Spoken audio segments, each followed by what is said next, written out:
Hello everyone, कैसे हो सब लोग। आज की वीडियो में बात करेंगे एक स्ट्रैटेजी के बारे में जो वेरी सिंपल है। 3 रूल्स है इसके सिर्फ। तो चलो बात करते हैं। ये स्ट्रैटेजी में हमको कुछ भी देखना नहीं है। ये खाली चार्ट पड़ा हुआ है मेरे सामने, निफ्टी फ्यूचर का चार्ट है। ये गो चार्टिंग का वेबसाइट है। डेल्टा बार्स और मैगडी, ये 2 इंडिकेटर यहाँ पे लगे। ये हाल ही के इंडिकेटर नहीं होता, ये मार्केट प्रोफाइल के बेस्ड बार्स होते हैं। वो आगे चल के मैं बताऊंगा, थोड़ा एडवांस होता है। लेकिन ये सिंपल तरीके से समझाया तो इजी पड़ेगा। लाइक तो इस चीज़ में, ये स्ट्रैटेजी में पहली बार तो आपको प्राइस नहीं देखना है इन द सेंस आपको कैंडल स्टिक्स नहीं देखना है। आपको देखना है तो सिर्फ एक ईएमए का लाइन देखना है। ये जो ईएमए का लाइन है ये 9 मूविंग एवरेज है। और यूजुअली ये स्ट्रैटेजी एक बड़े टाइम फ्रेम के ऊपर होनी चाहिए, जैसे कि 30 मिनट्स और उसके ऊपर 45 मिनट्स, 1 आवर, मैक्सिमम 2 आवर्स पे भी जा सकते हैं। लेकिन 30 मिनट्स के ऊपर तो होनी ही चाहिए। तो ये इसमें 3 जो रूल है वो मैं आपको बता देता हूँ। पहला जो रूल है उसमें अगर ये ईएमए की लाइन डाउनवर्ड्स जाती रहेगी तो आपको सिर्फ और सिर्फ शॉर्ट्स ट्रेड्स देखने हैं। अगर ये ईएमए की लाइन ऊपर जाती रहेगी तो आपको सिर्फ और सिर्फ लॉन्ग ट्रेड्स देखने हैं। ये जो पहली बात हो गई। दूसरी कंडीशन ये है, अगर आप डाउन ट्रेड देख रहे हैं, यहाँ पे अगर ये लाइन ब्रेक होती है, ये प्रीवियस इसके हाइज को या प्रीवियस लोज को इसके ब्रेक करती है, तो आपको सिर्फ और सिर्फ शॉर्ट ट्रेड देखना है। जैसे यहाँ पे ब्रेक किया है, ये वाला ट्रेड है, इसको ये ऊपर चली गई, इसने इसको ब्रेक कर दिया, तो आपको सिर्फ शॉर्ट्स वाले ट्रेड्स देखना है। उसके अंदर और एक कंडीशन है, इसके बाद हम लोग कैंडल स्टिक चालू करेंगे। कैंडल स्टिक चालू करने के बाद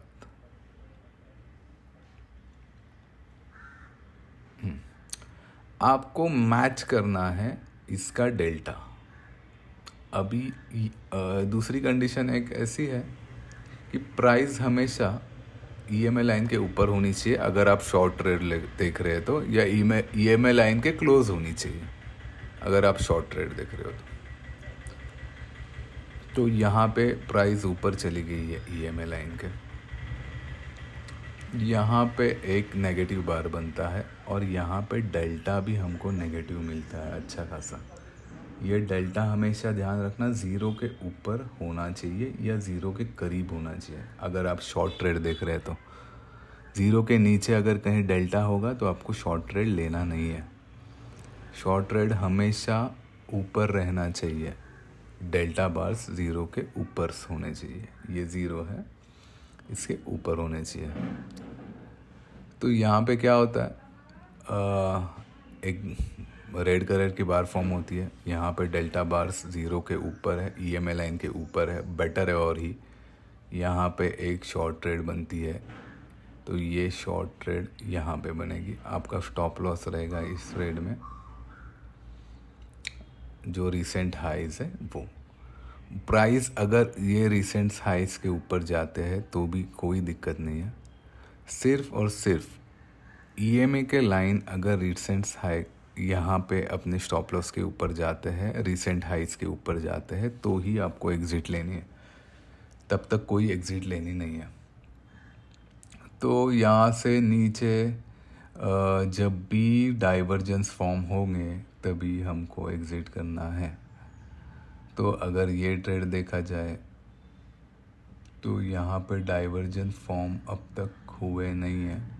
ये ईएमए की लाइन कंटिन्यूस नीचे ही जा रही है, यहाँ पे ये ऊपर आती है तो यहाँ पे आपको ट्रेड की एग्ज़िट करनी है इस यहाँ पे, और यहाँ पे ईएमए की लाइन ऊपर जाते ही यहाँ पे डाइवर्जेंस फॉर्म हुए हैं। जहाँ पे डाइवर्जेंस फॉर्म होंगे वहाँ पे आपको एग्ज़िट करना है। तो यहाँ पे अपन रिस्क टू रिवॉर्ड अगर देखेंगे तो निफ्टी का 1:44 का रिस्क टू रिवॉर्ड है। इतना रिस्क टू रिवॉर्ड निफ्टी में बैठना मेरे ख्याल से मुश्किल ही है। 1:3 के ऊपर होगा तो हम लोग ट्रेड लेंगे, या नहीं तो नहीं, वो ट्रेड वहाँ पे कॉस्ट पे एग्ज़िट कर जाएंगे। स्टॉप लॉस तो नहीं देंगे, क्योंकि एक बार प्रॉफिट में आने के बाद स्टॉप लॉस देने का कोई मतलब नहीं बनता है। तो ये चीज़ करनी है ये स्ट्रैटेजी में। तो अगले वीडियो में हम लोग बैक टेस्ट करके देखेंगे ये स्ट्रैटेजी में। इसमें से कुछ भी मैं नहीं देखूँगा, मेरे को कुछ भी पता नहीं है इसमें से क्या चालू है, और हम लोग वो स्ट्रैटेजी बैक टेस्ट करेंगे। Thank you for watching.